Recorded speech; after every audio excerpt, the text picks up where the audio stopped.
जय माता दी दोस्तों, कैसे हैं आप सभी। आशा करता हूं दोस्तों आप सभी अच्छे होंगे, स्वस्थ होंगे।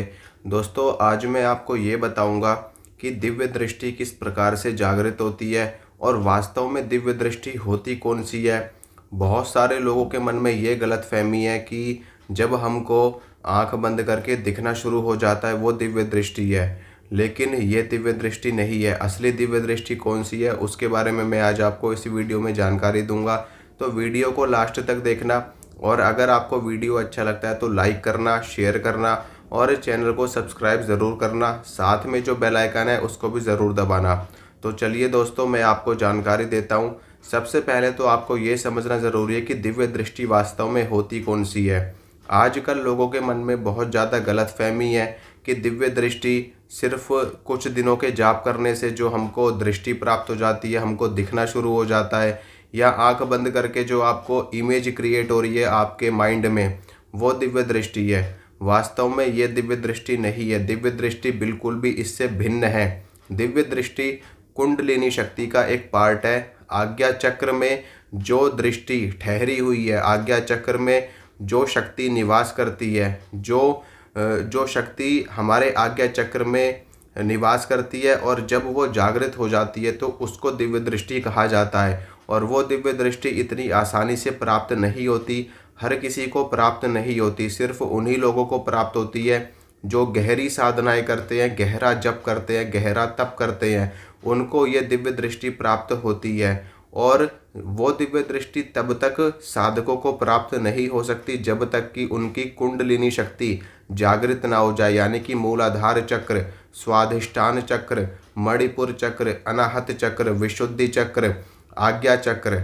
आज्ञा जब तक कि आपके नीचे के ये चार चक्र जागृत नहीं हो जाते, मूलाधार, स्वादिष्ठान, मणिपुर और अनाहत चक्र और विशुद्धि चक्र, तब तक वो दृष्टि जागृत होती ही नहीं है। क्योंकि ये जो दिव्य दृष्टि है ये आज्ञा चक्र का ही एक पार्ट है। और आज्ञा चक्र तब तक जागृत नहीं होता जब तक कि मूलाधार चक्र जागृत ना हो, नीचे के चक्र जागृत ना हो। ऐसा आपने देखा है कभी कि मान लीजिए आपको 10th फ्लोर पे जाना है और आप सीधा 10th फ्लोर पे नहीं जा सकते ना उड़ करके।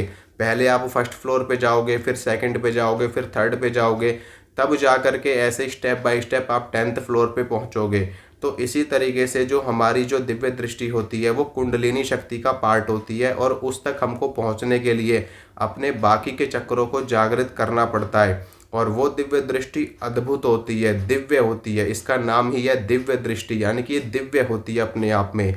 और जिस भी साधक को, जिस भी भक्त को ये दृष्टि प्राप्त हो जाती है ना, उसके लिए भूतकाल, वर्तमान काल, भविष्य काल एक खिलौने की तरह हो जाता है। वो व्यक्ति कुछ भी देख सकता है, कुछ भी बता सकता है, भविष्य के दर्शन कर सकता है, वर्तमान के दर्शन, वर्तमान तो खैर आप देख ही रहे हो, और भूतकाल के बारे में एक एक जानकारी दे सकता है। और उस व्यक्ति को देवी देवता ऐसे दिखाई देते हैं कि जैसे आपको इंसान दिखाई दे रहे हो, इस हद की। और वो एक पावरफुल ऊर्जा होती है, बड़ी ही दिव्य शक्ति होती है। उस शक्ति के द्वारा, उस दृष्टि के द्वारा आप किसी को भी भस्म कर सकते हो, कुछ भी प्राप्त कर सकते हो। किसी भी वस्तु को अपनी तीसरे नेत्र से, अपनी थर्ड आई से बिल्कुल कह रहे हैं ना कि डिस्ट्रॉय कर सकते हो, ख़त्म कर सकते हो। इतनी ज़्यादा पावर होती है उस दृष्टि में। और आजकल लोग क्या सोच रहे हैं कि थोड़ा सा जाप कर लिया, आंख बंद कर रहे हैं, उनको ध्यान में कुछ दिखाई दे गया तो उनको लग रहा है कि उनकी दृष्टि खुल गई। वास्तव में ये दृष्टि होती ही नहीं है। ये सिर्फ एक आपके मन की एक साइकोलॉजी फैक्ट होता है। आपके मानस में आपकी मानसिक एक कल्पना आप कह सकते हो, या फिर आप ये कह सकते हो कि आपको एक इंट्यूशन मिल रही है, आपको एक संकेत मिल रहा है, आपको सिर्फ एक इमेज क्रिएट हो रही है उस चीज़ से रिलेटेड।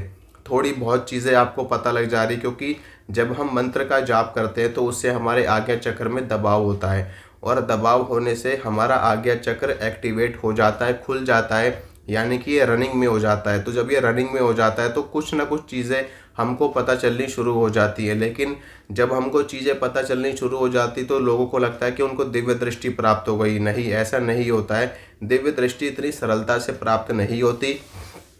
बहुत से नियम करने पड़ते हैं, बहुत सी पूजा पाठ जप तप करना पड़ता है, तब जा कर के ये प्राप्त होती है। मैंने आपको बताया नहीं, कुंडलिनी शक्ति का पार्ट है। अब बात करते हैं कि अगर आप दिव्य दृष्टि प्राप्त करना चाहते हैं तो आपको क्या करना चाहिए। देखिए, आप मंत्र साधना करके दिव्य दृष्टि को जागृत कर सकते हैं, और योग साधना करके यानी कि आप ध्यान करके, मेडिटेशन करके अपनी दिव्य दृष्टि को जागृत कर सकते हैं।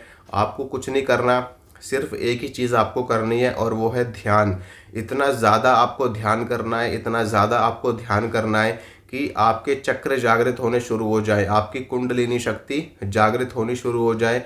तो जब वो जागृत होगी तो दिव्य दृष्टि आपको खुद ब खुद प्राप्त हो जाएगी। अब मंत्र साधना के ज़रिए इस दुनिया का कोई भी एक मंत्र ले लेना, किसका, पंच देवताओं का, क्योंकि सिर्फ वो ही आपको दिव्य दृष्टि देने में सक्षम है। भगवान शंकर, माँ दुर्गा, माता काली और हनुमान जी महाराज, और जो मुख्य पंच देवताएं और उनके जो अवतार हैं, जैसे कि भगवान शिव, भगवान विष्णु, भगवान गणेश, माँ दुर्गा और भगवान सूर्य नारायण, इन सभी देवी देवताओं की मंत्र का जाप आप कर सकते हो, इनके अवतारों के मंत्र का जाप कर सकते हो, और यही आपको दिव्य दृष्टि देने में सक्षम है। तो इनके मंत्र का जाप आपको निरंतर करना है, लगातार करना है, हर वक्त करना है। आपको रोज का जाप करना पड़ेगा ज़्यादा से ज़्यादा। और आपको दिव्य दृष्टि कब प्राप्त होगी कोई नहीं कह सकता, ये चीज़ मैं भी आपको नहीं बता सकता, ये चीज़ आप भी नहीं कह सकते कि आपको कब प्राप्त होगी। वो सब चीज़ें डिपेंड करती है कि आप कितनी संख्या में जाप कर रहे हो, आपका भोजन कैसा है, आपका रहन सहन कैसा है, आपका व्यवहार कैसा है। उन सभी चीज़ों के ऊपर ये चीज़ें डिपेंड करती हैं। उसके बाद ही ये डिसाइड किया जाता है कि आपको दिव्य दृष्टि मिलेगी या नहीं मिलेगी। फिर भी मैं आपको एक तरीका बता देता हूँ, एक सिंपल प्रोसीजर बता देता हूँ, जिसको अगर आप फॉलो करते हो तो आपको प्राप्त हो सकती है। पहली चीज़, ब्रह्मचर्य का पालन। अगर आप वास्तव में दिव्य दृष्टि प्राप्त करना चाहते हैं तो ब्रह्मचर्य का पालन करना बहुत ही ज़्यादा अनिवार्य है, बहुत ही ज़्यादा ज़रूरी है। दूसरी चीज़, सात्विक भोजन। अगर आप दिव्य दृष्टि पाना चाहते हो तो आपका भोजन बिल्कुल सात्विक होना चाहिए, और आपके भोजन में प्याज लहसुन का भी नहीं होना चाहिए। अगर आप प्याज लहसुन खा रहे हो या फिर आप किसी तामसिक शक्ति का मंत्र जाप कर रहे हो, मान लीजिए आप भैरव जी के मंत्र का जाप कर रहे हो या माता काली के मंत्र का जाप कर रहे हो, तो आप प्याज लहसुन खा सकते हो। लेकिन अगर आप भगवान विष्णु के मंत्र का जाप कर रहे हो और आप ये चाहते हो कि भगवान विष्णु से मुझे दिव्य दृष्टि प्राप्त हो, तो आपको प्याज लहसुन भी छोड़ना पड़ेगा। राम जी के मंत्र का जाप कर रहे हो तब भी आपको छोड़ना पड़ेगा। हनुमान जी के मंत्र का जाप कर रहे हो तब भी आपको छोड़ना पड़ेगा। बाकी आप अगर माँ दुर्गा की भी साधना कर रहे हो और बिल्कुल सात्विक रूप से कर रहे हो, वैष्णव रूप से कर रहे हो, तो भी आपको प्याज लहसुन छोड़ना पड़ेगा। बाकी आप तामसिक देवताओं को पूज रहे हो तो आप प्याज लहसुन खा सकते हो, लेकिन उसके बावजूद भी आपको अंडा, मीट, शराब, गुटखा, बीड़ी, सिगरेट, इन सभी चीज़ों से दूर रहना होगा। तामसिक वस्तुओं का त्याग आपको करना पड़ेगा और मंत्र का जाप करना है, ब्रह्मचर्य का पालन करना है। तब आपको दिव्य दृष्टि प्राप्त होनी शुरू हो जाएगी। ये दो ही नियम सिर्फ आपको अपने जीवन में अपना करके रखने हैं। बाकी लड़ाई झगड़ा, गुस्सा, क्रोध, ईर्ष्या, द्वेष, ये सभी चीज़ें, ये भी हमारे विकार होते हैं। तो इन सभी चीज़ों से भी आपको बच करके रहना है। लोभ, मोह, ईर्ष्या, द्वेष, क्रोध, मद, मात्सर्य, और ये जो भी भावनाएं हैं, गलत कर्म हैं, गलत चीज़ें हैं, इन सभी चीज़ों को भी आपको अवॉइड करना पड़ेगा। और साधना निरंतर आपको करते रहना है। रोज़ की कम से कम आपको 11 माला, 21 माला रोज की आपको करनी है। तो कुछ वर्षों तक अगर आप इस प्रकार से मंत्र का जप करेंगे, ब्रह्मचर्य का पालन करेंगे, तो आपकी दिव्य दृष्टि जागृत हो जाएगी और आपको शक्तियाँ और सिद्धियाँ प्राप्त हो जाएंगी। ठीक है दोस्तों, अब मैं चलता हूँ, अब मिलूंगा आप सभी से अगली वीडियो में। अगर आप लोग को वीडियो अच्छा लगता है तो लाइक करना, शेयर करना, चैनल को सब्सक्राइब करना। जय माता रानी की।